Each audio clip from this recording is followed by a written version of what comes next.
I want you to look. I want you to look. I need you to look.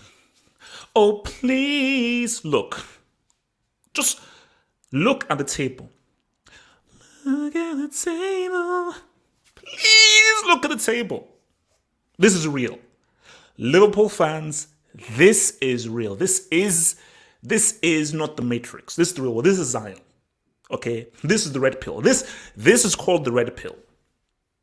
This is called the red pill. Because, guys, I'm going to get into Mount. I want to talk about Mount. Guys, this is going to be a full-on Chelsea first, man. This is only part one. Part two is complicated Chelsea show. So we are going in on Chelsea. Complicated Chelsea show, we're going to ride. We're going to ride on that afterwards, man. But Liverpool, things are getting very realistic. Because Liverpool, let me explain to you right now. West Ham have a game in hand. Everton have a game in hand.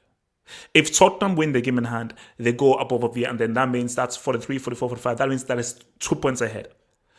Things are getting really bad at Liverpool, and it's getting so bad, Liverpool, I think you may have to win that Champions League. This Sadio Mane has been served his Class C papers. Trent Alexander-Arnold has been served his Class C papers. Mohamed Salah is currently under review. I believe Jurgen Klopp is already residing in Class C, and we've been asked whether he can be pushed into Class B. And we are about to serve Thiago Alcantara his Class C papers. Firmino already resides in Class C. So there are a lot of inductions that are happening at Liverpool right now. But guys, he showed up. He showed up. The English Messi showed up. Guys, like and subscribe. Like and subscribe. Like that video and subscribe. Guys, I dare you. Like and subscribe. Like and subscribe. The English... He showed up. He showed up. He lived. So, let me first start with love, because this is about love. This is not about negativity. There's no negativity that be allowed here. That is what I mean about an individual needs to step up and make it happen. I have had my critiques of Mount. I've had my things of Mount, and there are many aspects of his game that he needs to improve. He's not the finished article. He ain't there yet, and so forth.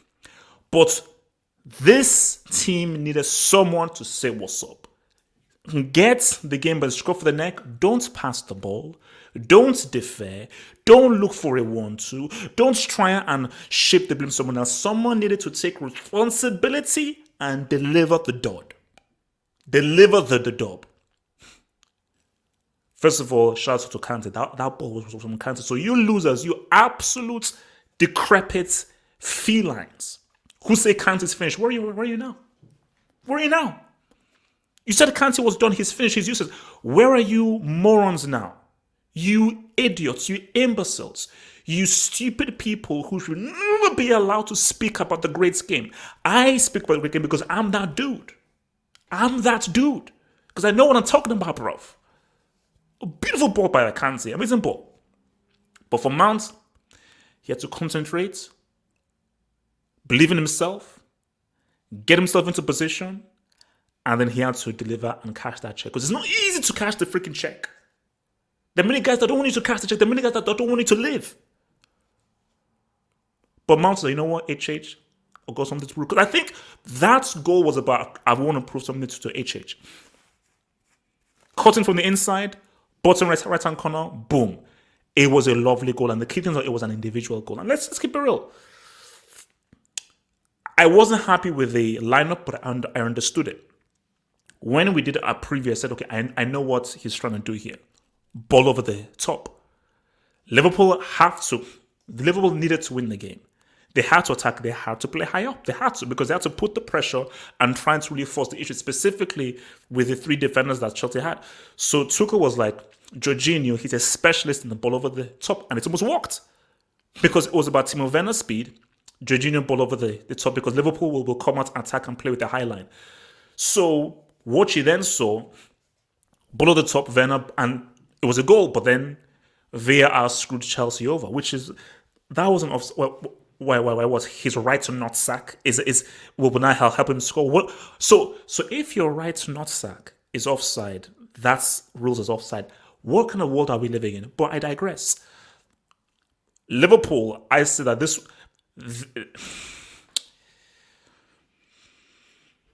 did Klopp break this? That's my thing. I've already talked about Mane and Trent, but did Klopp break this? Because Klopp, you have to realize that you're going up against a team who don't concede many goals, and a team who play with a back three. When they defend, it's a back five. And literally, every time Liverpool went through, it was a sea of blue. And that first half was very ugly. It was really ugly to look at for that first half because what you saw was just long balls. Long balls. There was no midfield. There was literally no midfield. Like, all Jorginho and Kante were doing was ball over the top.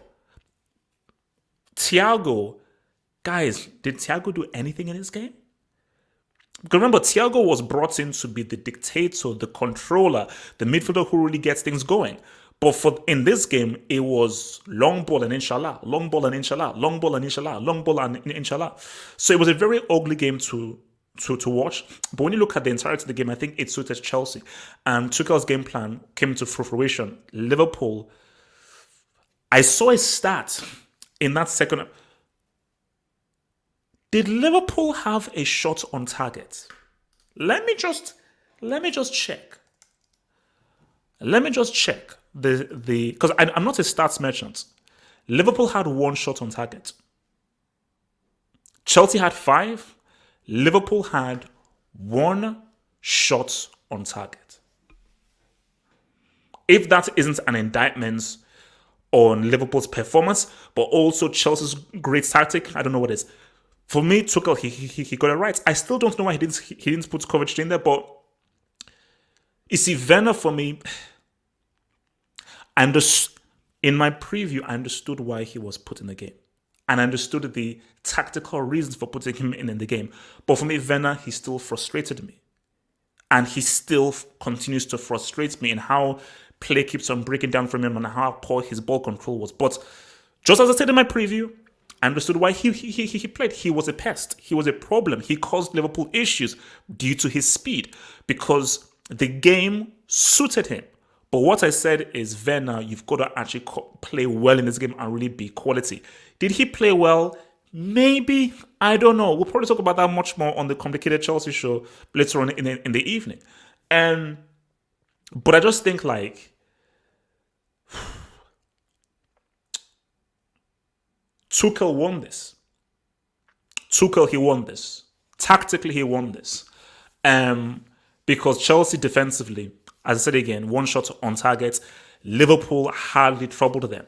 And it's a combination it's the combination of the two, but I'm going to have to lean on to Liverpool. They're not playing very well because look, this I think was the most that Chelsea have been tested defensively and they passed with flying colours. You know, yes, Liverpool have been struggling. They've not been playing well, but this is the most that the Chelsea defense have had to really work and have been stretched, specifically in the first half. Where Liverpool were playing those long balls over the top, and you saw Robertson trying to get through. The issue with Liverpool is these guys are not playing well. Salah, I mean, my gosh, when last did you see Salah get subbed off in the 50th or 60th minute? Mane, he's lost all of his powers. He's lost all of his freaking powers like the monsters in Space Jam.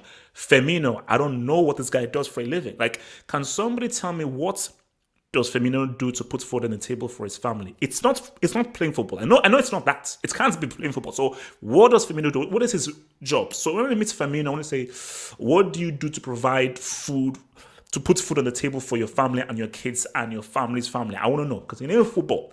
But for Chelsea, man, this was a big time performance. And I said before the game that you have to win this game.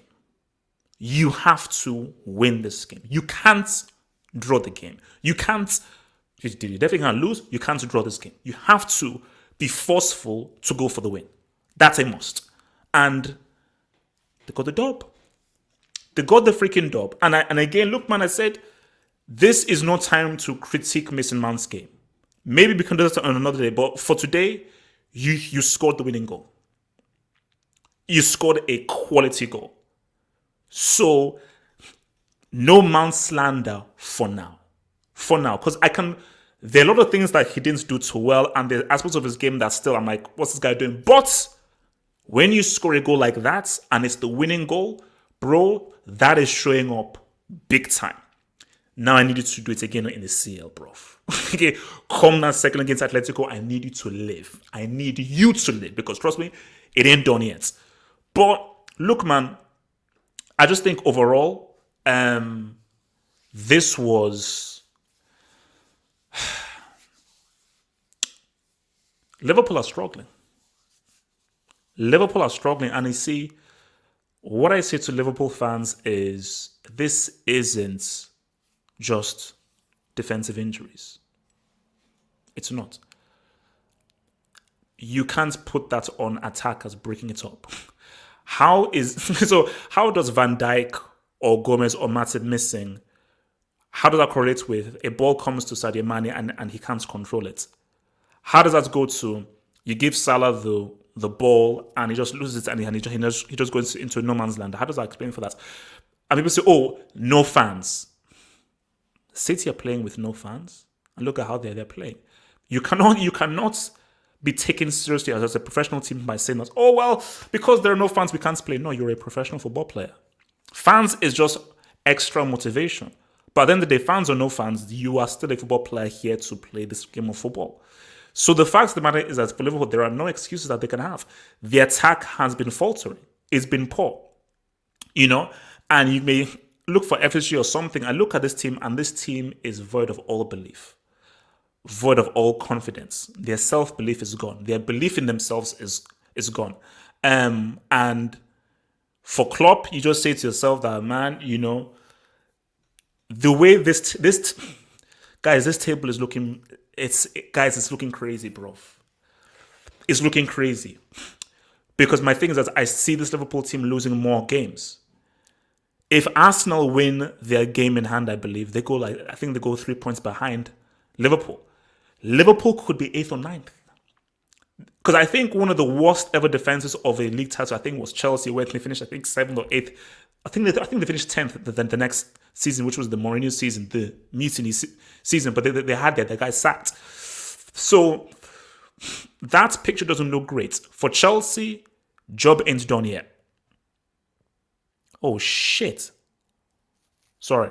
Damn it. So if Everton win their game in hand, oh my God, what is this? Guys, this table is tight. 6, 47. Oh, what? So basically, West Ham and Everton still have games in their hand. Oh my God, man. Yeah, look, it's crazy. It's crazy. It's crazy. It's mad. But Chelsea are at least in a better position to say what's up. But look, man, I thought that was a quality performance. Great performance. I thought that the football wasn't great. The football quality was madness, but guys, a win is a win. You take it however you can and you build for the performance in the future. So key, huge. So I'll take about 10 minutes of your questions, guys, and then we can then ride through, man. From Melinko Savage, man, thanks for the dub. Mount is thanks for telling me. Mount is suspended for the CL, but Mount's goal reminds me of Hazard. He is Chelsea player of the season. He's definitely one of Chelsea. He is probably Chelsea's player of the season. I mean, I would still say Kovacic is their best player, but I think in terms of consistent performance, yeah, I wouldn't be mad at him being player of the season. Let's not go too far. See, let's thank Mounts, congratulate him here, but let's not disrespect who Hazard is, specifically Zad. Zad is that dude, and Zad needs to be respected. So please respect Zad. Please respect Zad, man. I beg you, man. How can Tuchel drop Christensen? Because Christensen still has a mistake in him. Now, Christensen, he played well. He did well. But my worry about Christensen is that there's always a mistake in him. Or maybe the thing is this. Maybe, just like David Luiz, this system suits him far more than a back four. Maybe a back three. So maybe like, a three at the back suits him better than a back two.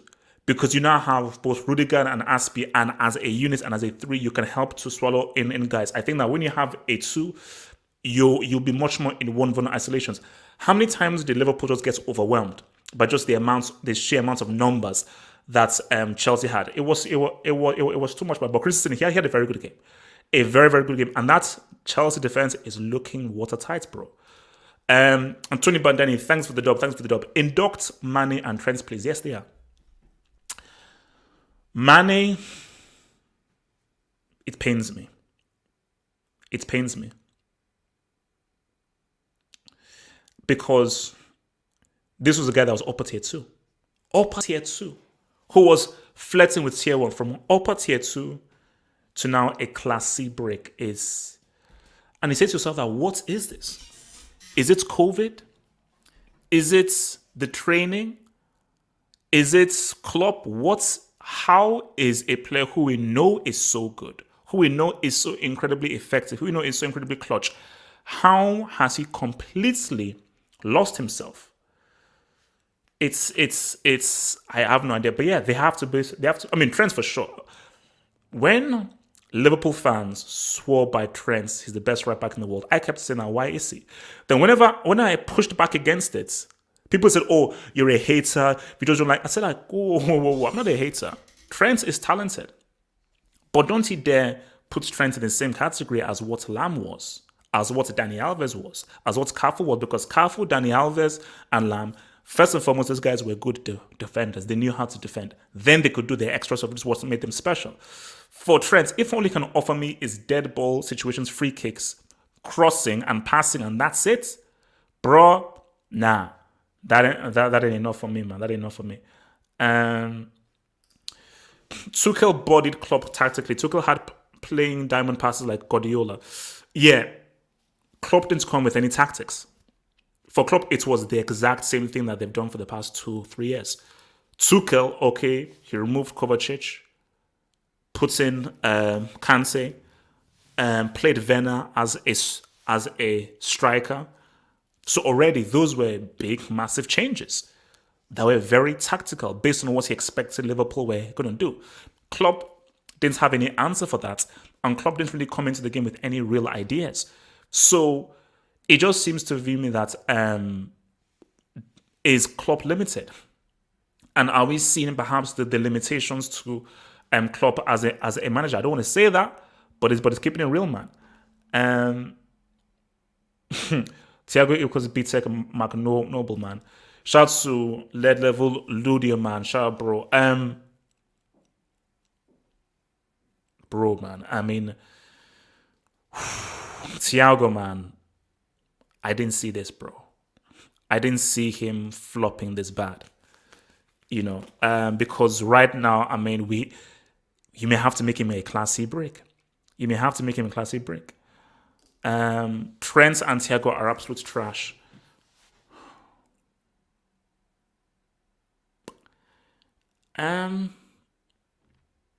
Trash is a harsh word. They're definitely not playing well. I think Trent is revealing himself for what he truly is, which is that a very limited right back, a guy who should really normally perhaps be a midfielder. And for Thiago, the system just doesn't suit him. And I said this in the preview. That I would probably go for Naby Keita. And I think this game specifically called for Naby Keita. It's called for somebody who was much more direct, much more forward-thinking, who would think more about going forward. This game didn't suit Thiago because Chelsea did not allow Thiago any time to settle on the ball. Because Chelsea were pressing specifically with Kante and so forth. They were really putting a chokehold upon him. And I think Thiago is a guy who wants a bit too much time on the ball, and you're not going to have that in the Premier League, specifically for a game like this, man. Shout out to Milenko Savage, man. Thank you for the dub. Thank you for the dub, Milenko, man. Just like Mane's hairline, I think Liverpool's front three is finished and needs something new. Damn. Be harsh for his front line. This is what people have been saying. Firmino, I think that's it. That's it. Jota has been injured, though.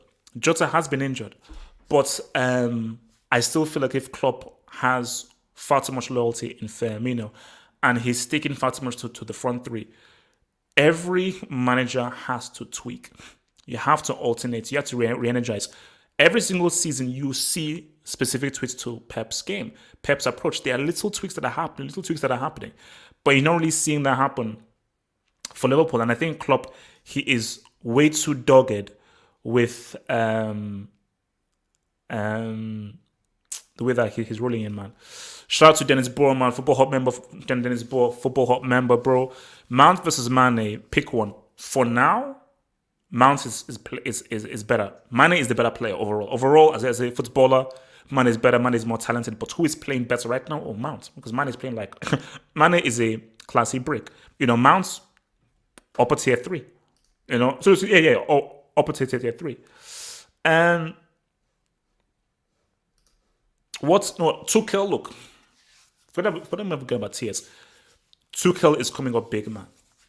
He's coming up real big. He's coming up real big here because I think this is a Chelsea team that are going to be hard to beat. The key thing is getting goals. That's just the key thing. That's just the thing that we're now focusing on. That this team just needs to get goals. But this team is going to be hard to freaking beat. And I think you're just seeing the solidity and the powerful core to these dudes, man. But look, as I said again, look, the football wasn't pretty. And it wasn't perfect. And I still think that there are still things that to do in the attack. I think Mount can improve. I think Werner can definitely improve. Pulisic is not really even playing that well. Reece James can improve his game. Jorginho is still a bit iffy. So there's a lot of... It's not there yet. But you can just see how it's night and day between what Frank Homeboy was doing and what Tuchel is doing, and just how much better of a tactician Tuchel is than Frank Homeboy. The difference is huge, man. Ivorian Child, man, thank you for the dub. Thank you for the dub. Do you think it's time for Liverpool to cash out on Mane, Salah, or both next summer? They have to consider it. You have to consider. You cannot put anything off the table. What made Fergie such an amazing manager is he knew how to revamp. He knew how to reshape. People thought, oh my gosh, can he survive without David Beckham? They did. Oh my gosh, can he survive without Cristiano? They did. Anytime a big time player left, they did. So Liverpool have to aggressively look at, okay, you have to make an assessment. Because then this is where you now have to make a massive decision. Is this just, hey, bad form, or they're over? You could have easily said City last season, oh my gosh, replace Sterling, replace all these guys. These guys are trash. Or even Stones. Look at Stones. But he kept faith, boom. So my thing is, how much does Klopp believe in himself as a manager and as a coach to say, no, I still believe there is something within these dudes. I think for Firmino, I think he's done. I don't think there's any more you can get out of Firmino. Mane and Salah, I think it's a case of this now down to Klopp and them as well, but down to Klopp, but like, how can you re-energize them, go back into training and try to unlock something new? Because something is missing. Something is missing. A spark is missing. And you can tell from the body language that there's a lack of belief. There's a lack of belief. Specifically, when you just saw Sadio Mane in his mixed control, there's like something missing. And this is where managers have to now remotivate them. And it's just much more than just saying what is about going back into training. Like, okay, what do we need to work on? What needs to be changed? What needs to be done through? Because it's just not worked out. But this could very well be, it's just a bad season. Everyone has a bad season. Everyone has a time in which that things don't pop off. So you don't want to be too quick to be reactionary and say, oh my gosh, Mane, Salah, they finished, sell them. It could just be like, okay, this is just a bad season. Next season, re-up. But you have to make some key decisions as to, was Thiago a mistake? Does Trent need help, or does it need to be moved to a new position? Is there any point in believing in a fair Firmino? These are key things and key decisions that have to be made. Thanks for the dub. Yes, I said thanks for the dub. Remember what I said on the hangers about Klopp after the Burnley game? I said it might be the beginning of the end of Jurgen Klopp. Oh my God. Again, for me, things are bad. So what do Liverpool do now? What, sack Klopp? Is that the answer? You sack him. Things are bad. This has been a bad season. And a season in which you can't look at the injuries for it being as a result. No, you can't. I'm sorry. The attack have completely been impotent. It is what it is. But based on what he's done, he's afforded a second chance to get it right next season. Now, if he'd won nothing, then who the hell are you? But this guy did win the league with these guys. He did win the Champions League with this same team, League and Champions League. So he's afforded the grace of, okay, going to the summer, rethink, second chance. Tuchel used long passes from deep to Werner as a vent for Liverpool's pressure, forcing them to defend in a flash. No, it's what I said in my preview. It was a tactic, The football, it wasn't pretty to look at. It wasn't enjoyable, but it was effective. It was effective because I think Liverpool found Werner's pace and his speed. They found that thing problematic, man. Very problematic. So guys, look, man, we're about to roll up on the Complicated Chelsea show at the top of the hour. So we're going to talk about this thing in deep, man. Guys, remember, like and subscribe. If you're new, subscribe. If you are new, hit that subscribe button. Like the video, subscribe. And follow me on Twitter. Follow your boy on Twitter, and I will answer all of your beautiful questions, man. But just to round off, man, remember, like and subscribe. Please drop a like button and subscribe. Please drop a like button and hit that subscribe button. To round off, man, amazing win. Superb win. Key win. Big win. And this Tuchel Chelsea, first of all, they took the scalp of Atletico, now took another scalp in Liverpool. So these guys are winning these big key games. So massive dub. Tuchel, huge game. Christensen, massive game. Mount, the boy came through. Still not world class. Still not the supremely supernova amazing player that people say. But for today, he showed up. He deserves his praise. He deserves to be called Mount Kilimanjaro. You have earned the name Mount Kilimanjaro for tonight, so you deserve that. You did that job, man. And man, look, all I can say, bro, is it's gonna be a tough season. It's gonna be a dogfight to maintain that top four for Chelsea. For Liverpool, this is yet another painful loss, another downward spiral. And I'm saying this right now, Liverpool, man, your best chance to get back into Europe is to win that freaking Champions League, because I'm not sure whether in my heart of hearts I can put any money on Liverpool finishing top four. If Liverpool don't win the Champions League and they don't get top four, does Klopp still remain in the job? That is the key question. Mount freaking Kilimanjaro, take 5 freaking bows. Become a Patreon member. Get access to my blog, get access to exclusive videos, and also get access to the podcast, to the Saturday and the Sunday hangouts. Head over to patreon.com/halfwop to gain all these goodies while also supporting your boy HH.